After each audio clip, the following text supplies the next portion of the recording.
नमस्कार। आप सभी लोगों का स्वागत है आपके अपने YouTube चैनल विधि जागरण मंच में, जहां हम सभी लोग विधि से संबंधित जानकारियों के संदर्भ में चर्चा करते हैं।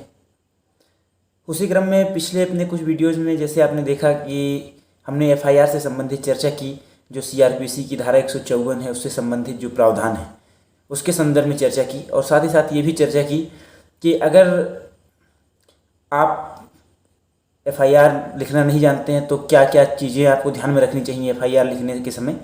और साथ ही साथ अगर किसी थाने में आपके एप्लीकेशन को पुलिस वाले एक्सेप्ट नहीं करते हैं, आपकी FIR दर्ज नहीं होती है, तो आप क्या रेमेडीज़ आपके पास हैं, आप क्या कर सकते हैं और क्या कह के आप अपनी बात प्रभावी करा सकते हैं, उसके संदर्भ में पिछली वीडियोज़ में हम लोगों ने चर्चा की थी। उसका लिंक आपको डिस्क्रिप्शन में दे देंगे, आप वो वीडियो वहाँ से देख लीजिए। और अगर अब तक आप चैनल पर नए हैं तो चैनल को सब्सक्राइब करिए, वीडियो को लाइक करिए और वीडियो शेयर करिए ताकि जनहित में अधिक से अधिक लोगों तक ये पहुंच सके। तो FIR के बाद आज हम लोग बात करने वाले हैं NCR की। जैसा कि आप सभी लोग लगभग जानते ही होंगे कि कई बार हम लोग अपने जो आपका मामला होता है उस मामले को लेकर के पुलिस थाने में अपनी एप्लीकेशन देते हैं और आप देते हैं FIR लिखवाने के लिए, और आपको जो वहाँ से रिसीविंग प्राप्त होती है उसमें लिखा रहता है NCR। तो NCR का सबसे पहले फुल फॉर्म जान लीजिए। NCR का मतलब होता है नॉन कॉग्निजेबल रिपोर्ट। अब यहाँ पर समझिए कि नॉन कॉग्निजेबल क्या होता है। नॉन कॉग्निजेबल जो CRPC का सेक्शन 2 है, जो डेफिनेशन क्लॉज है, जिसमें पूरी जो शब्दावली है उसकी परिभाषा को स्पष्ट किया गया है, उसमें सेक्शन 2 के सब क्लॉज L में 2L में नॉन कॉग्निजेबल ऑफेंस या नॉन कॉग्निजेबल केस के संदर्भ में चर्चा की गई है। उसमें ये बताया गया है non cognizable case means a case in which police officer cannot arrest a person without warrant। मतलब एक ऐसा मामला जिसमें पुलिस के पास बिना वारंट के यानी कि बिना मजिस्ट्रेट के आदेश के गिरफ्तारी करने का अधिकार प्राप्त नहीं होता है, उन्हें इन्वेस्टिगेशन का अधिकार प्राप्त नहीं होता है। ऐसे मामले को कॉग्निजेबल मामला कहते हैं, नॉन कॉग्निजेबल केस कहते हैं। और जब ऐसे नॉन कॉग्निजेबल केस की रिपोर्ट, क्योंकि आपको और हमें साधारणतः जानकारी नहीं होती है कि ये जो मामला होगा ये लगभग 80% लोगों को पता नहीं होता है कि कॉग्निजेबल केस या नॉन कॉग्निजेबल केस क्या होते हैं, इसका क्राइटेरिया क्या है, तो वो FIR के रूप में उसको ले जाते हैं। और जब वहाँ पर पुलिस वाले अधिकारी उसको देखते हैं तो वो स्पष्ट करते हैं कि ये NCR होगा या FIR होगा। और जब ये NCR होता है तो NCR के संदर्भ में धारा 155 प्रावधान करती है कि जब भी कोई ऐसा एप्लीकेशन प्राप्त होता है जो नॉन कॉग्निजेबल रिपोर्ट से संदर्भित है तो वो दर्ज किया जाएगा NCR। और अगर आवश्यक है लोक शांति में तो पुलिस उस मामले में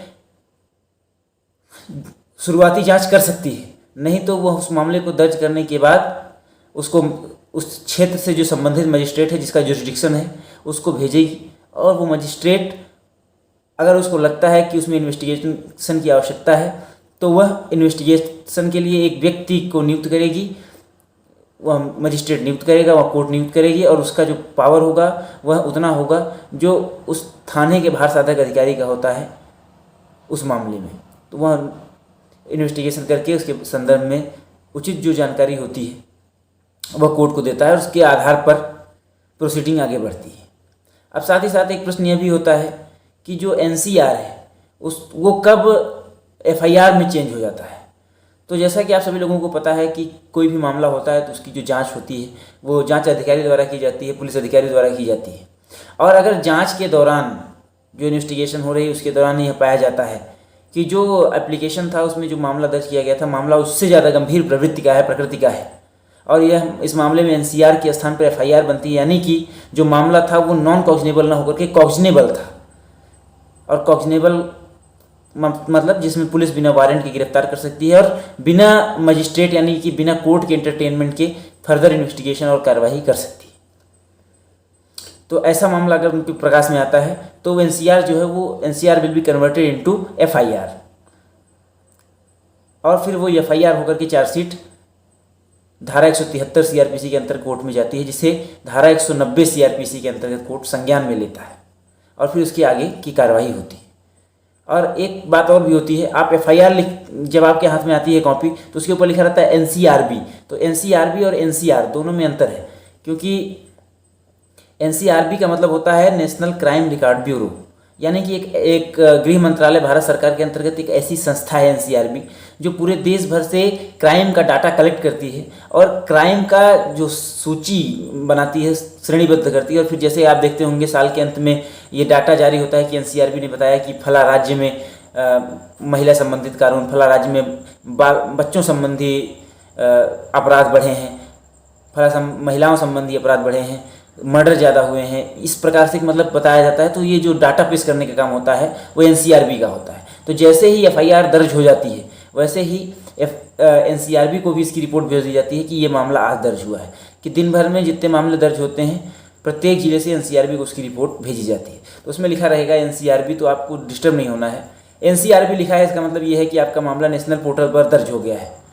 और एनसीआर का मतलब होता है नॉन कॉग्निजेबल रिपोर्ट, जो कि ऐसे मामले में दर्ज की जाती है जो कि प्रवृत्ति में कम गंभीर होते हैं और जिनमें सज़ा का प्रावधान भी 3 साल से कम का होता है, जिनमें साधारणतः बहुत आवश्यकता नहीं होती है कि इन्वेस्टिगेशन की जाए या किसी की गिरफ्तारी की जाए। ऐसे मामले नॉन कॉग्निजेबल होते हैं और ऐसे मामलों में एनसीआर दर्ज होती है, एफआईआर दर्ज नहीं होती है। तो इस बात में आप क्लियर रहिए। और अगर आपके साथ ऐसी कोई घटना हुई है जिसमें एफआईआर होनी चाहिए तो उसमें एनसीआर हुई है, तो उसके लिए आप एसएसपी को भी बोल सकते हैं कि आप ऐसे ऐसे विषय है। या फिर जैसा कि मैंने आपको बताया कि जो जांच अधिकारी है वो जब इन्वेस्टिगेशन करेगा तो उसके दौरान अगर तथ्य प्रकाश में आता है तो वह एनसीआर को एफआईआर में कन्वर्ट करेगा। तो ये थी एनसीआर से संबंधित जानकारी। आगे की जानकारी जो होगी उसके संदर्भ में हम आपसे मिलेंगे अन्य सेक्शंस के साथ, अन्य जानकारी के साथ। तब तक के लिए हमें विदा करिए। नमस्कार।